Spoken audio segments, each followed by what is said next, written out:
Welcome to the Noona ARMY Podcast. My name is Virginia Duan, also known as Mandarin Mama, and the podcast is about the particular challenges and aspects of being an older female BTS fan. If you're watching on YouTube, you'll see my youngest son and youngest child in the corner. If you're listening, you might hear some sounds, and I apologize. That's the reality of being a mom of 4 and having almost no alone time. All right, so today I'm going to be talking about, can you be a BTS fan and a feminist? I know. I don't know. If you're a new fan, you might not know this, but when I think Dark and Wild came out, and maybe even before that, BTS got accused of being misogynistic. And there was a big thing all over the internet, or Knets, I guess, the Korean internets. And they were accused of being misogynistic, like rapey, and like all these like things, and they were getting a lot of flack for it. So it was mostly for, I think, War of Hormone. That's the, I think, third song on Dark and Wild. Dark and Wild is tied with Love Yourself Tear for my favorite album. I think I love Yourself Tear slightly bit more because the lyrics are more meaningful to me. However, sonically, I prefer Dark and Wild. It's just, musically, it's super excellent to me. And Love Yourself Tear, I prefer the lyrics. A lot of it is because I don't actually relate to the lyrics on Dark and Wild because it's still part of their school trilogy. They're young. They're talking about love in the sense of, trying to chase a girl. The girl's not into them, or they're like, they're just talking about girls and the unrequited love kind of trope, which if you're a student, if you're a kid, and yes, I consider that if you're in high school, you're a kid. The benefit of being an older female fan. If you're a kid, then that's really important to you, and I feel like you should have a voice for that. But it doesn't appeal to me as, a married woman of 4. I've been with my husband for like 18 or 19 years. So yeah, I'm a little past the like unrequited love part. Unless if you consider me talking about my children, they seem kind of unrequited. But anyway, so this is why I always say that if I had found BTS when they were first starting out, I don't know that I would have been a fan.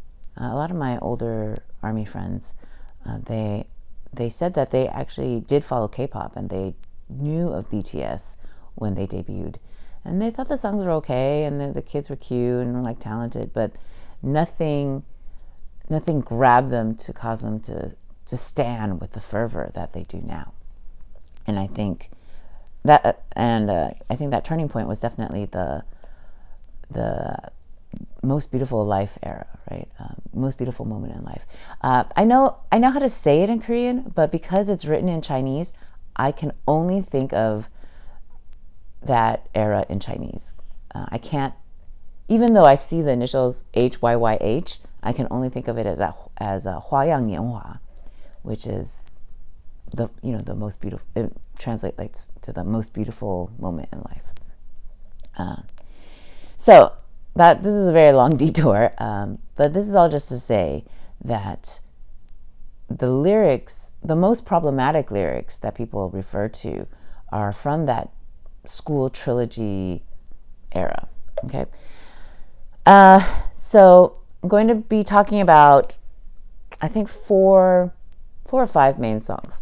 The songs that are usually, actually, when I first started watching BTS videos, of course I came across their original debut videos, like Bulletproof, We Are Bulletproof, No More Dream, all those things. And I like the music to it, but when I turned on the CC, and I didn't like the styling to them because I thought it was just very try hard and wannabe hip hop. And then when it came to these songs, like Danger, What Am I to You,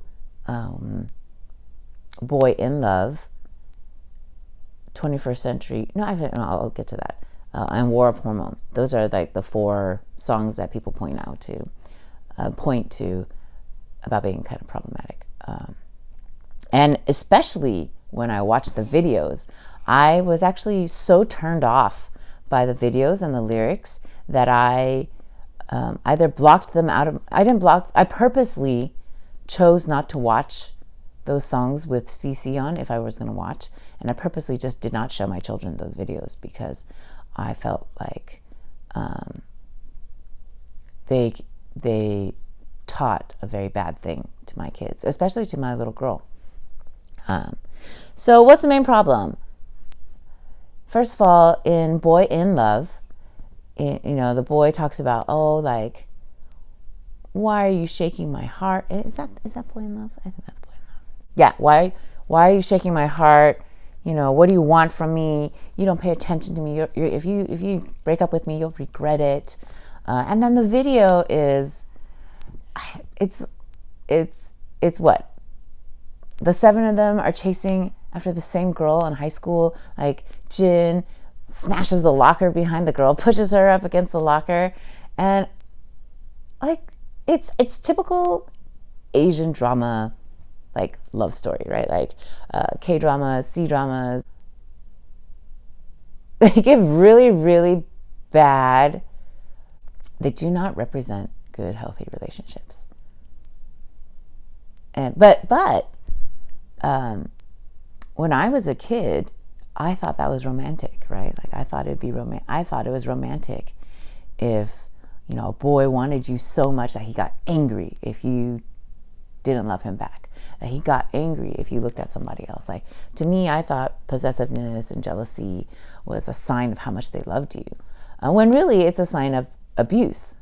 Let me clarify. Just because someone is jealous, and just because someone, loves you maybe, or demonstrates their love a little bit more than you, doesn't mean that it's abusive. However, if they exhibit controlling types of behavior, like trying to control your behavior, limiting your social circle, wanting to replace everybody for you, then that is borderline abusive, because they're isolating you so that you become dependent on them, and then you have no choice but to be with them, and then you can't leave, right? Like that's not a healthy sign of love.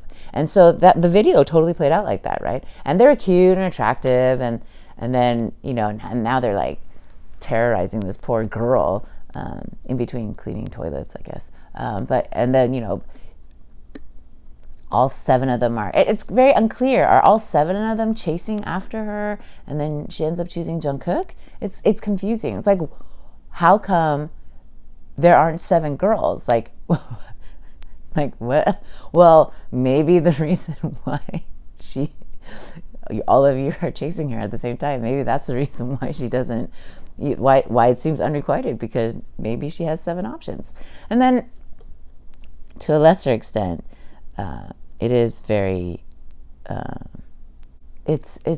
find the video really disturbing. I find it actually more disturbing than War of Hormone, particularly because of that scene where Jin pushes the girl into the lockers. And even though in the behind the scenes, he immediately apologizes to her, makes sure that she's okay because Jin's a kind person, that doesn't make the actual image okay to me. And especially since it's just a trope, and I know that as a kid, and even now, it's really hard to counter program things that you're used to, like these images that you're used to seeing, that's what romance is. But it's not. That's not love. But in terms of the actual lyrics, I don't really find them particularly problematic, because when I first encountered them, I did. But when I thought about it some more, I was like, that's just the lived experience of high school, and even just relationships in general. Like he's expressing a frustration, right? Like they're expressing frustration at loving someone who doesn't seem to love them back, who doesn't outwardly express it in the ways that they want to. Now, where it becomes problematic is if they feel entitled. It becomes like incel-ish if they feel as if they're entitled to this woman's love, right? Entitled to her like sexual favors, entitled to her loving them back, right? Like, and so that's when the problem is. Like, their feelings are. I think it's to quote Frozen, you feel what you feel and what you feel is real, right? And so their feelings of being frustrated are totally legitimate, right? In the sense of that they're their feelings. Whether or not they're entitled to the outcome that they want, that's a different story, right? And then Danger is, again, another song. When I first saw the lyrics, I was like, I don't like these lyrics. They're mad that the girl doesn't love them in the way that they want. They're like, what am I to you? Like, how come you're holding back your expressions of love from me? Like, you're not. And then the video is also kind of very aggressive, right? And again, the same, like, how come you don't return my love? And again, same feelings as with Boy in Love. Like, I feel like, again, that captures a certain time period, right? Of when you're first learning how to deal with your emotions, and you're first realizing that, hey, I want to be with this person and they're not into me as much as I'm into them. I think the fact that it's called Danger, though, is problematic, right? Like, why should she be in danger? Like, and as a woman, I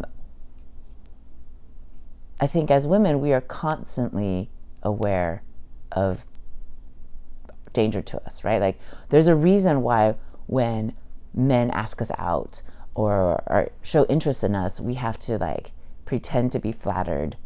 We have to let them down easy. We have to, make sure that we have to care more about the man's feelings than our own.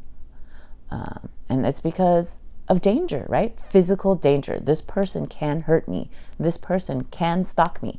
This person can, post, revenge porn, not revenge rape, but like revenge porn, or like, all these things, right? Like, women, there's a reason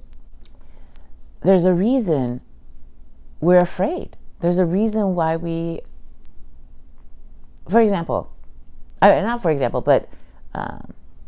just the mindset. Like, it's clear that women do not read these lyrics, right? Because to threaten, even implied threat of danger, right? It's scary, and I don't like that. I don't like that at all.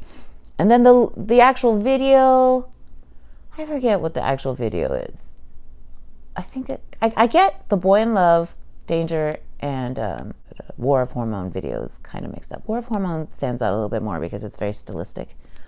But yeah, Boy in Love and Danger, I always mix up. I like the songs. Okay, I like them, how they sound, but I don't like the message. Yeah, and then, even in the videos, right? Like, they're smashing furniture. Like, what did those chairs ever do to RM? But again, I recognize that it captures the frustration of someone who feels as if someone is toying with them, right? Like, it captures the frustrations of a boy who feels like a girl is leading him on and toying with his emotions. And again, I have several thoughts about that, right? One, you shouldn't toy with people's emotions, right? So it's if she actually is toying with his emotions versus just him thinking that she's toying with his emotions, then that's not cool. Don't play games. Don't manipulate people. That's not okay. The other person is a person. Two, just because someone is manipulating you doesn't mean that, and your feelings about being frustration and sad about that is valid, doesn't mean that you are at all entitled to their feelings, right? Like, they can be these multiple tensions can exist can coexist and exist at the same time. And then War of Hormone is actually the one that I think the lyrics got like yelled at for being misogynistic and problematic, because I think Suga said like, oh, her body architecture is great, they're hot, women are a gift and they love to look at women, and they're wearing heels, and there's even that really suggestive lyric of J-Hope saying he's about to pop like a pimple, right? And actually, I don't really particularly find the lyrics that problematic, or at least it's no more objectifying than your typical Western song. And all these lyrics, I'm not saying that Western songs aren't worse, because anything by The Weeknd pisses me off, and I really like his voice and his music, but I hate his lyrics. His lyrics make me so angry because they're just so entitled to what a woman should do for him, or even that there's this song called Trust Fund Baby. I forget who it's by. But I was just, that song pisses me off because and there's so many songs of like in Western media, and I'm sure in any culture, of like, the only women, like One Direction song, You Don't Know You're Beautiful, or like Bruno Mars, and they're like, everything is like, we love you because you don't think you're beautiful. We love you because you're pretty, but you don't try to be pretty, or you don't wear makeup, you're naturally pretty. All those things. And I'm going to actually refer back to this when I talk about 21st Century Girl. But anyway, War of Hormone, just kind of objectifies a woman and likes to like talk about how hot she is. And again, when I initially watched this video, I found it like troubling. Why are they forcing this poor girl to choose between one boy, right? And then how are they still friends? How are all these boys still friends with each other after this girl chooses V, right? Like, it's mind-boggling to me. Like, what? How does this operate? And why is there only one girl? Where is this? What is this female shortage? I feel like it unfairly pits men against each other. It unfairly pits women against each other. Like, there's only one girl. There's only one type that all these attractive men go after or want, and then everyone else is just shit out of luck, right? Like, and so I don't like it on so many levels. But sonically, like V's growl, even though he's like a child, is fantastic. And then I feel like the choreography is great. But yeah, it's just weird. Like, why are you all fighting over this one person? Like, there are millions of people out there. Why just this one woman for the 7 of you? And then also, it totally produced it. What if she wants to be with more than one of them at a time? And to be fair, not most people don't seem to be down with like polyamory, and it took me a really long time to be okay with that. But it's totally possible. Like, why is monogamy the only choice? Consent, though. Consent. All choices have to be consensual. Like, forced polygamy or forced like multiple relationships, or if you don't know about it, right? Like, that's not okay. Honesty is what's important. I kind of made kind of turned a bit from what I meant to originally talk about, but there we go. And then the intro, What Am I to You, that RM does for Dark and Wild, I think that's the song right before Danger. So they have very similar lyrics in the sense of like, what am I to you? Like, why are you doing this to me? How come you don't pay attention to me? How come you don't care about me? How come it seems like I care about you more than you care about me? So again, same kind of problematic, same type of feeling of if the guy feels entitled to the girl's affections, then that's a problem. But if it's just venting, which actually I think is the situation, then you feel what you feel, and what you feel is real. But just because you feel that doesn't mean that you are entitled to other people's desires, right? Or you're entitled to her feelings. So, because they got so much flack over like over these lyrics, right? RM felt really awful about it because, their audience is women, or not only women, but like that's their fan base probably is at the time was probably the majority girls, right? And so he was so upset by these allegations of misogyny that he checked his future lyrics with a feminist professor in Korea. And I think it's been applied, or maybe I've conflated the two, but either way, BTS fandom always is super excited, like lauds the song 21st Century Girls as this like feminist empowerment song. And so I was like, yes, that's awesome. Like, oh, they're coming about society, about like, these ridiculous expectations from parents and from the previous generations, and then now they're talking about feminism. Yay! Except this is the stupidest feminism that I've ever... If you actually examine the lyrics, it is not feminist. It is not feminist at all. It's not empowering at all. The reasons... So the premise of the song is like, hey, you don't have to feel sad. The girl, you don't have to feel sad. You don't have to feel like you're not great. You can do these things. You're smart. You can do these things. You can do stuff.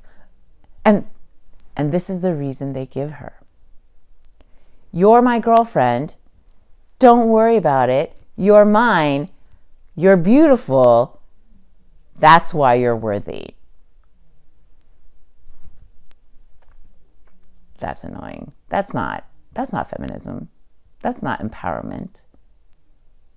So, and this is where I refer back to like those songs about, oh, you're only beautiful because you don't know that you're beautiful. You're smart, but you don't think you are, or like you're humble, and not that you can't be humble. But why in these singers' opinions, why is it that the girl is only beautiful and valuable if she personally does not feel like she is? Why is it that they're only considered beautiful or like empowered or come from a place of power if they're these guys' girlfriend, or if they're not trying hard? Like, I'm totally butchering this explanation, but why is it that it's because they are insecure that they are told that they are beautiful? Does that make sense? Like, and I get it, they're trying to be comforting. Look, I'm not saying that doesn't happen. Like, that's not how people try to comfort you. But and I recognize also that it might not make a very romantic song, okay? I get it. But the truth is, we as women are empowered because we have power inherent in our being without some dude saying, oh, we're powerful. We are powerful and beautiful because we are inherently powerful and beautiful. We're not qualified beauty. All the times people are like, oh, you're only beautiful if you're natural or like natural looking. And half the time men don't even realize we've worn a lot of makeup to look natural, right? Like, but why? Why does being beautiful have to be with like no effort? Like, why? You can be beautiful. You can be powerful and acknowledge that. You can be smart and say you're smart. You can know these things about you.